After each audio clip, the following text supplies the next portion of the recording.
What's going on, everyone? Daniel Rodriguez here. It's time to review Arrow, Season 4, Episode 17, titled Beacon of Hope. This is a spoiler review. Make sure you have seen the episode. Should take me less than 2 minutes to recap, give you the pros, cons, final score. Thanks so much for joining me. We have a special guest star, Emily Kinney, of course, from The Walking Dead, who played Beth Green. Rest in peace. Let's get on to it, man. This episode was a, I don't know how to say it. It was, basically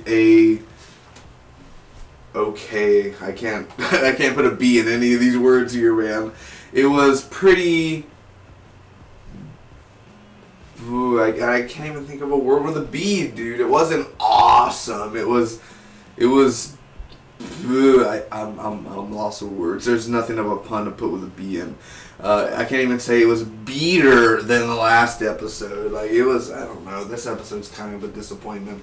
We'll get on to it. So first off, Brie Largon's released from jail because she hacks in, like, right in front of the officer, basically saying, like, okay, I'm going to get out this date, released and all that. So, anyway, she wants Felicity's chip, basically, because she has, like, this cancer, like, scrotum on the, like, growing on her back or some shit, so that, she needs that. Hive is leaving Dark and Gel. Curtis is in the Arrow cave, man. He's a big fan. He ends up knowing that Oliver is now the Green Arrow, and he sees the beautiful Laurel Lance, our Black Canary suit. Beautiful. He ends up hacking the bees, man, and it ends up failing. There's this bee man that appears at this because Felicity and her mom and Thea are stuck in the smoke towers. And there's this big bee man that's like, and he's like in a costume and everything. It's really cool. I really love the suit design.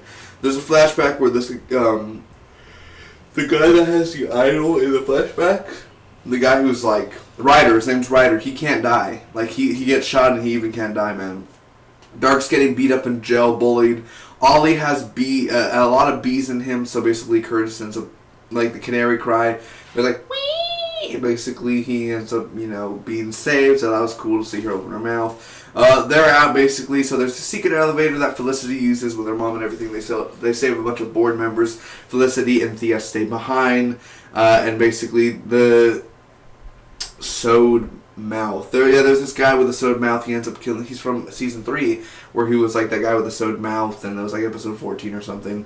He ends up killing 2 of the guys that were with him to be with Damien Dark, basically to help him out. So Bree knows Felicity is a hacker from last time that they were there.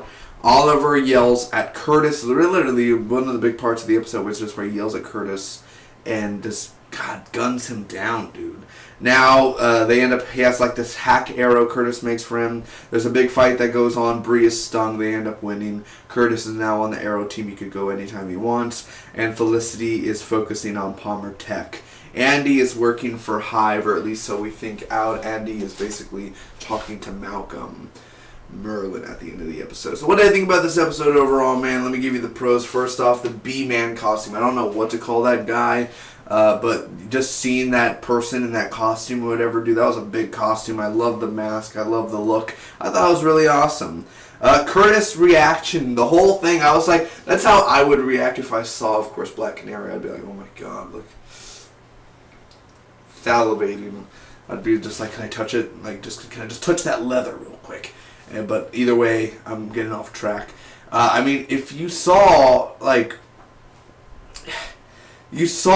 Oliver Queen, you're the Green Arrow. I didn't even know. I thought Curtis knew already because he was in the Arrow Cave the last time, wasn't he? When him and Felicity, like obviously Felicity knows the Green Arrow, but now he finally knows the identities, and he's like, well, you're that bodyguard guy. I don't know your name. His name's John Diggle. Either way, Curtis, what, like, why are you here, sort of thing. So Curtis' reaction was awesome. Laura was really good in this episode too, man. Laura really had a good, strong point telling Oliver to chill out. The flashbacks in here also, where Ryder couldn't die, all that sort of stuff was really fun. And also Damien Dark in jail, very creepy and everything. I like that a lot. So, only cons I have to say about this, the action in here wasn't the best. Literally, this action in here just wasn't really interesting. It wasn't entertaining. It was kind of that slow little boom, boom, boom. And that was it, man. And also the effects, too, of the bees and everything, all those effects looked really awesome. But other than that, Felicity in here was a boring, sassy woman the whole time. Brie Larson, and I'm sorry to say this about Emily Kinney. I liked her in The Walking Dead, but she's not a great actress. She was pretty she's pretty bad. I'm sorry if but I'm not gonna be biased. Like, she's pretty bad, like really bad in this episode. Like, I know she's supposed to be all like, boo, like, well, I better, you guys better behave, and I'm just like, God, what? You should have stayed on Walking Dead. Oh my God, you moved to this now? Like, you just you downgraded with the whole thing going on. Anyway, there's so much repetitive dialogue. You're the beacon of hope. Well, I guess I'm the beacon of hope. You have to be a beacon of hope. Maybe she could be a beacon of hope. I guess I'm the beacon of hope. Like, oh my God, we get it. Beacon of hope. You're saying the title the whole time. We understand. So overall, I'm going to end up giving this Beacon of Hope episode a B-. It was a good episode, but it wasn't a great episode. It was on the verge of just being an okay. The action was slow, boring, not great choreography. Sir, the B-Man was awesome. Flashbacks were cool. Oliver yelling at Curtis and also Curtis' reaction were basically the highlights of the episode. And then the bad stuff, the things that just brought me down, and I was like, oh God, heroin's better than this. So anyway, B-, man. Comment down below, tell me what you thought about this Arrow episode, and I'll be seeing you for the next one. Also, don't forget I review Flash, Legends of Tomorrow, Supergirl, Gotham, much more, Agents of S.H.I.E.L.D, all that good stuff. Fear the Walking Dead Season 2 this Sunday. Until next time, bye-bye.